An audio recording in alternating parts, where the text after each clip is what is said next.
देखो, मैंने कहा था ना, हम कुछ बड़ा करने वाले हैं, तो बड़ा ये है। इसको साइड पे रखते हैं, इसके बारे में बाद में बात करेंगे।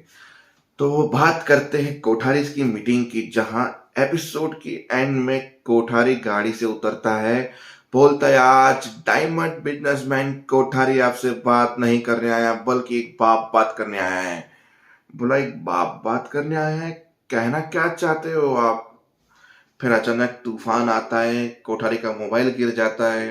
अनुपमा मोबाइल उठाती है, उस मोबाइल में प्रेम का फोटो होता है, और वो फिर पूछती है कि प्रेम का फोटो आपके मोबाइल में क्यों है? क्योंकि ये प्रेम मेरा इकलौता बेटा है।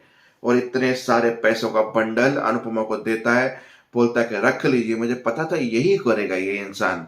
बोला, रख लीजिए ये पैसे, इससे सर्विस समझ के रखिए, तोहफा समझ के रखिए, या मेरे बेटे का इतने दिन ध्यान रखा, खिलाया पिलाया, उसको घर में रखा, वो समझ के रख लीजिए।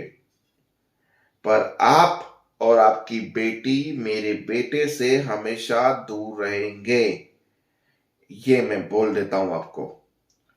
फिर अनुपमा पलट के जवाब देती, क्या बोला आपने? और एपिसोड खत्म।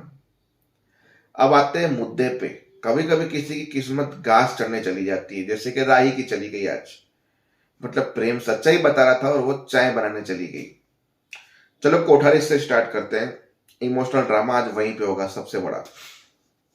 हाँ, बोल देगा कि मैं उसी से शादी करूंगा। बा मोटी बा बोलेगी कि ये सब मत कर, ये वो सही नहीं है, वो सब तुझे भड़का रहा है। बोले, उनको तो पता भी नहीं है मैं कोठारी से हूँ, और उनको तो पता भी नहीं कि मैं कोठारी हूँ। फिर इमोशनल ड्रामा, प्रेम निकला, उसका बाप उसको रोक नहीं रहा, सब लोग बोल रहे हैं रुक जा रुक जा रुक जा। छोटा भाई बीच में आ गया रोकने के लिए, पर नहीं रुका, ये वो। फिर उसकी माँ रो रही है, माँ से बदतमीजी मत करना। बोला, माँ? जब इसने ऐसा वर्ड्स बोले ना, माँ, मैं सोच रहा था ख्याति की जो एज है और प्रेम की जो एज है मैच खा ही नहीं रही है। और जब वो वहां पे गए थे भवन में, जहां पे उसने बोला गायत्री बेन के जाने के बाद उनके बच्चे यहाँ पे आना ही बंद हो गए हैं, तो मैं तब भी सोचू, जब प्रेम की माँ मर चुकी है तो ये ख्याति है कौन? ख्याति प्रेम की सौतेली माँ है। प्रेम की सगी माँ गायत्री है, जिसके साथ इसने बहुत बुरा बर्ताव किया था पराग कोठारी ने, जिसकी वजह से प्रेम पराग कोठारी से नफरत करता है। तो वो चीज निकली और बाहर निकला प्रेम। फिर इतने में बा को लग गई पैर में। फिर प्रेम वहां से दौड़ता हुआ आया, यहाँ से पराग दौड़ता हुआ आया, माँ को कुर्सी पे बिठाया, चोट नहीं देखी गई, रोना हुआ, इमोशनल सीन्स हुए। बहुत लोगों ने समझाया प्रेम को, पर प्रेम नहीं समझा, अपनी बहन को बोल के गया कि बहुत हुआ सम्मान और बहुत चुपी हो गई, अब बोलना सीख तू भी। फिर निकला, सबको हाय बाय बोल के, अपने भाई को, छोटे को, ये वो, छोटे भाई के यहाँ पे साइन भी कर दिया प्रेम नाम लिख के, उसका वो बहुत बड़ा फैन था।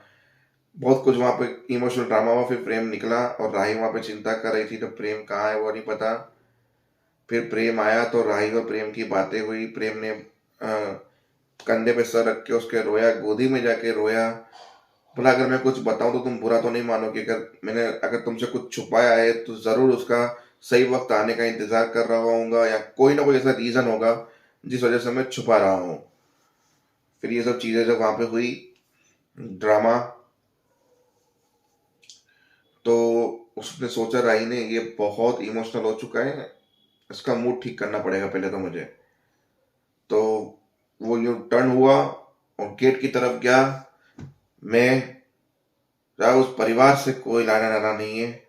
मेरा नाम प्रेम पराग कोठारी है। मैं उस परिवार में इसलिए नहीं जाता कि मुझे वो परिवार पसंद नहीं है। वो पराग कोठारी मेरा बाप है, उसने मेरी माँ गायत्री के साथ ऐसा ऐसा किया है, ये किया है, इसके लिए मैं उस खानदान से रिश्ता नहीं तोड़ता। तुम्हारे खानदान में मुझे अच्छा लगता है, ये लगता है, वो लगता है, बोला। और जैसे ही पीछे घूमा तो राही रसोई में चाय बनाने चली गई। मतलब हद है, वो इंसान इतनी सच बता रहा और वो इंसान चाय बनाने चला गया। वहां पे अंश परेशान था, जहाँ पे परी आके उसको समझाती है कि देख, उनको पता नहीं है कि तुम शाह हो, मम्मी जोशी है, यानी कि अनुपमा जोशी है, राही कपाड़िया है, ये सब चीजें मैटर नहीं करती है। फिर आते हैं उसके जमाई के ऊपर और उसकी सास और पराग कोठारी, तीनों बैठे थे, जहां जमाई को हिस्ट्री निकालने के लिए बोली गई तो जमाई ने क्या स्पीच सुनाई है। पूरे 4 साल का एपिसोड 2 मिनटों में सुना दिया। अनुपमा जोशी ने वनराज शाह से शादी की। फिर 26 साल के बाद वनराज शाह का अपनी कलीग काव्या गांधी के साथ अफेयर था, इसलिए अनुपमा ने उसे देख लिया। फिर अनुपमा ने उसे डिवोर्स दे दिया। डिवोर्स देने के बाद वो अपने घर पे रही, काव्या और वनराज के साथ रही। फिर एक ब्लंडर में वनराज शाह ने कुछ ब्लंडर किया, पैसे लेके भाग गया, जो आज तक कभी वापस आया नहीं है। काव्या भी अब्रॉड शिफ्ट हो गई है, पर जो उसकी बेटी है वो भी किसी और की बेटी है, जो उसको अनुपमा संभाल रही है, वो वनराज शाह की बेटी ही नहीं है। फिर वो मशहूर बिजनेसमैन का अनुज कपाड़िया 26 साल के बाद अनुपमा की जिंदगी में वापस आता है, जो कॉलेज लवर था, जो अनुपमा से प्यार करता था, और वो आके उससे शादी करता है। उनकी शादी 1 साल भी नहीं टिकती है, फिर ये लोग चले जाते हैं अपनी बेटी को लेकर, क्योंकि ये बेटी अनुज कपाड़िया की है और अनुपमा जी की है, राही। और फिर राही का भी हिस्ट्री में 2 बार वो भाग चुकी है। एक बार ऐसे ही घर से भागी है, एक बार वो फायर में केस में दर्ज होकर भागी है, फलाना ढिंकना। फिर सारी स्टोरी उसने साइलेंट में सुनाई अनुज कपाड़िया के बाद, क्या अनुपमा ने अपनी जिंदगी में क्या क्या किया और क्या परिवार और कैसा। वो बोला क्या अनुज कपाड़िया इसका पति था, वो इससे प्यार करता था, वो इतना मशहूर बिजनेसमैन। बोला हाँ, वो मशहूर बिजनेसमैन अनुज कपाड़िया की बीवी है ये, और उसकी बेटी है राही। फिर वो उसकी बात बोलती बड़ा अजीब और गंदा परिवार है। मतलब तुमसे गंदा तो नहीं है, हाँ नमूने हैं उस परिवार में, मानते हैं। तो बस यही कहानी थी आज की। तो मिलते हैं ना कल, देखते हैं कि ये कोठारी सब कैसे डील करेंगे, और अनुपमा को जब सच पता चलेगा तो अनुपमा क्या रिएक्ट करने वाली है। तो देखते रहिए। जय हिंद,